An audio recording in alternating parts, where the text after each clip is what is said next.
You have probably been told more than once that you think too much, that you are too intense, that you need to relax and just go with the flow. And honestly, you have probably started believing it. But here is the thing. What if the habits you have been trying to fix are not broken? What if psychology has a name for each of them?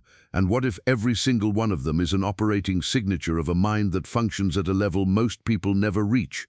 In this video, I am going to walk you through 7 specific habits, not vague personality traits, not horoscope-level generalizations, 7 concrete, research-backed cognitive patterns that psychologists and neuroscientists associate with unusually sharp minds. And one of them, number 4 on this list, literally saved thousands of lives in World War II by seeing something that was completely invisible to everyone else. If you recognize even 3 of these habits in yourself, you are going to leave this video understanding your own mind in a way that nobody has ever explained to you before. Let us get into it. The first habit is one that most people will never understand, and it is this: you argue with yourself before you ever argue with anyone else. I do not mean doubt. I do not mean insecurity. I mean something very specific.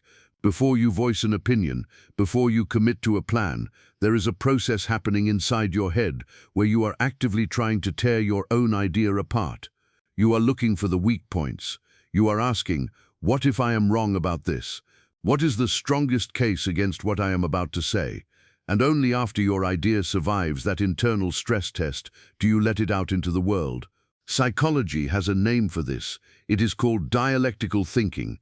The ability to hold 2 contradictory ideas in your mind at the same time and examine them both without flinching.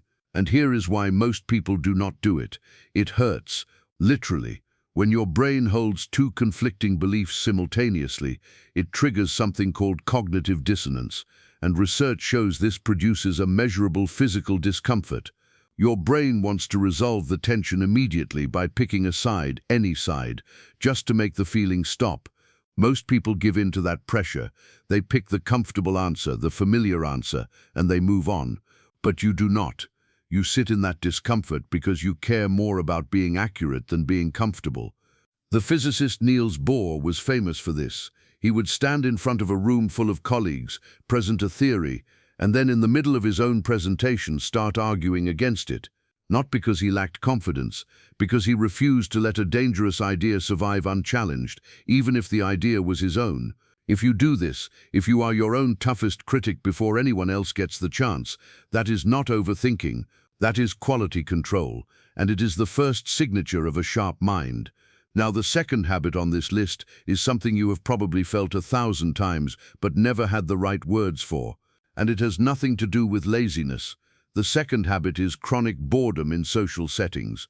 And before you tune out because you think this is just about being introverted, it is not. This is about speed. Here is what happens. You are sitting in a meeting, or at dinner, or in a conversation with someone, and about 90 seconds in, your mind has already modeled where the conversation is going. You see the trajectory, you see the conclusion, you see the point they are building toward. And now you are just waiting. You are sitting there nodding politely, while your brain has already arrived at the destination and is now looking around for something else to do. Researchers call this the curse of rapid pattern recognition. Your brain processes incoming information faster than it is being delivered, and once it has identified the pattern, it essentially says, "I have got this. What else do you have for me?" And since the conversation is not offering anything new, your mind does something fascinating. It starts wandering, but not aimlessly. It begins connecting unrelated ideas, pulling threads from completely different domains, running background processes on problems you were not even consciously thinking about. The Japanese chess grandmaster Yoshiharu Habu described exactly this. During matches that were too simple for his level, his mind would involuntarily begin working on complex problems from previous games. He was not being disrespectful. His brain was simply reallocating unused processing power to something that matched its capacity.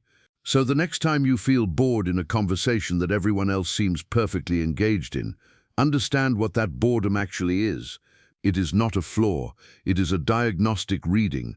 It is your brain telling you that the input is beneath its natural operating altitude. But here is what makes the next habit genuinely rare and honestly a little unsettling. Because habit number 3 requires something that most human beings find almost impossible to do.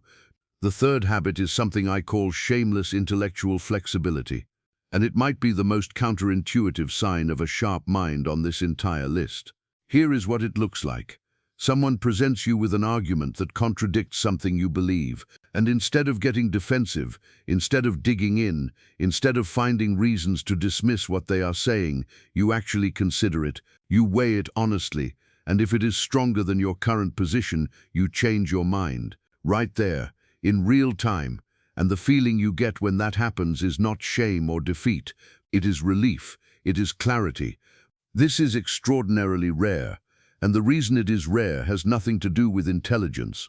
It has to do with identity. Most people do not hold opinions. Their opinions hold them. Their beliefs become fused with their sense of self, so changing a belief feels like losing a piece of who they are. Psychologist Jonathan Barron formalized this concept as actively open-minded thinking, the measurable degree to which a person actively seeks out information that contradicts what they already believe.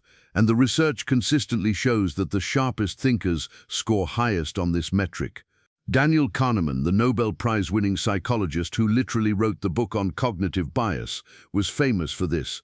There are documented accounts of Kahneman standing in front of a lecture hall, presenting a conclusion, and a student in the back row would raise a hand and offer a counter-argument.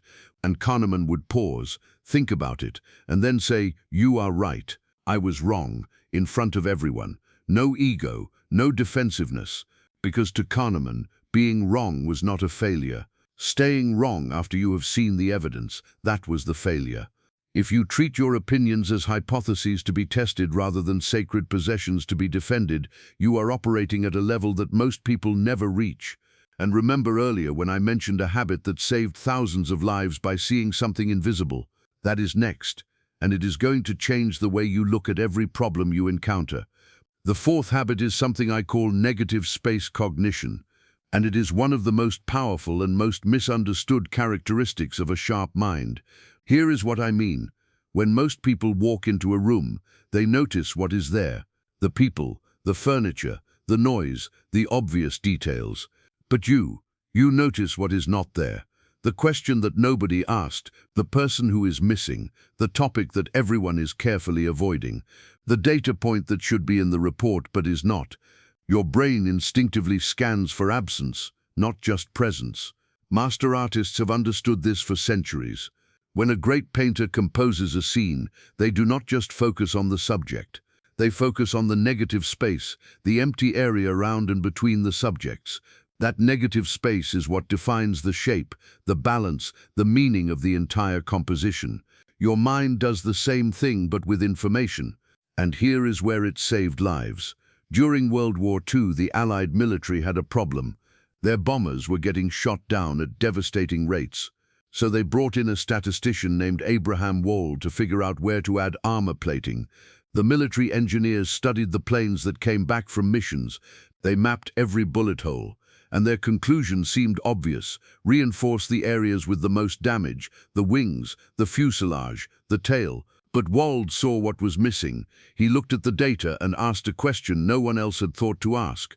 Where are the planes that did not come back? The bullet holes they were studying only represented the planes that survived.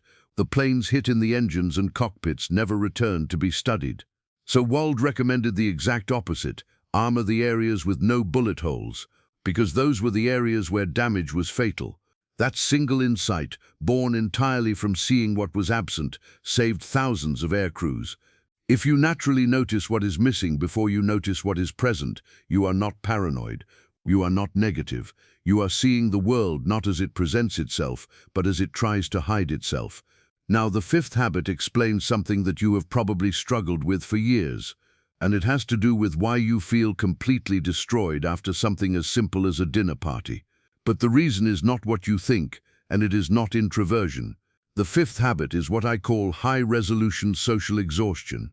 And this one is personal for a lot of people who watch videos like this. Here is the experience. You go to a social event, nothing extreme, a dinner, a gathering, maybe a work function. You talk to people, you are pleasant, you engage, and then you get home and you feel like you have been hit by a truck. Not emotionally upset, not anxious, just completely depleted, like someone pulled the plug on your battery, and you look at everyone else who was at the same event, and they seem fine. They are already texting about where to go next. So what is happening? The answer is that you are not just interacting with people, you are processing them. While other people hear words, your brain is simultaneously running multiple parallel operations. You are reading micro-expressions, you are tracking tone shifts. You are noticing the half-second pause before someone answers a question. You are mapping the social dynamics, who is performing, who is uncomfortable, who is lying, who is trying to impress whom. All of this is happening automatically, below your conscious awareness, and it consumes an enormous amount of cognitive energy. Susan Cain, in her research on high-sensitivity individuals, showed that these people consume vastly more sensory and social data per interaction than the average person. The result is not emotional exhaustion, it is computational exhaustion. Your brain ran a significantly heavier workload than everyone else's brain at that same dinner, and now it needs to recover. Charles Darwin, one of the most brilliant minds in scientific history, experienced this so intensely that he would retreat into complete isolation for days after social events. Observers described him as looking physically spent, as though he had been doing manual labor, when all he had done was attend a gathering and have conversations.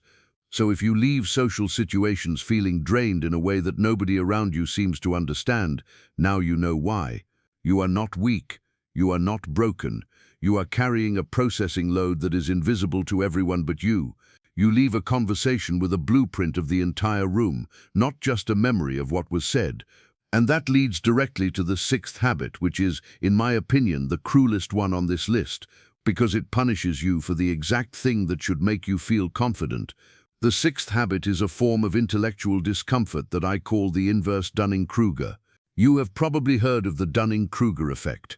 It is the well-documented cognitive bias where people with low ability in a given area massively overestimate their competence. They do not know enough to know what they do not know, so they walk around with unearned confidence. But here is the part most people miss. The effect works in both directions. The more you actually know about a subject, the more you become aware of everything you still do not know. Your knowledge grows, but the perimeter of your ignorance grows even faster. So the paradox is this: the sharper your mind becomes, the less sharp you feel. This is why genuinely brilliant people so often feel like frauds. It is not false modesty, it is accurate perception. They can see the edges of their own knowledge, and those edges terrify them because they stretch further than they can reach. The mathematician Andrew Wiles spent 7 years in near-total secrecy solving Fermat's last theorem, a problem that had resisted every mathematician on Earth for over 300 years. When he finally proved it, the mathematical community celebrated. But Wiles himself was uncomfortable with the praise. Not because he did not value the achievement, but because the process of solving it had revealed dozens of adjacent problems he could not solve. His success had expanded his map of what he did not know, and that map bothered him more than the achievement comforted him. If you regularly feel like you are not as smart as people think you are, if the more you learn, the more you realize how much you are missing, congratulations. Your cognitive map is large enough to include and to be troubled by its own blank spaces. That is not imposter syndrome. That is an accurate reading of how knowledge actually works. Now, the last habit on this list is the one that ties everything together, and it is the one most likely to make the people around you uncomfortable. The seventh habit is using mortality as a calibration tool. And I know that sounds dark, but stay with me, because this might be the most practical habit on the entire list. There is a specific type of awareness that sharp minds carry with them constantly. It is not morbid, it is not depressive, it is a cold, clear recognition that time is the one resource you cannot earn back, you cannot negotiate for, and you cannot fake having more of. And because of that awareness, you become ruthless, almost surgically precise about how you spend it.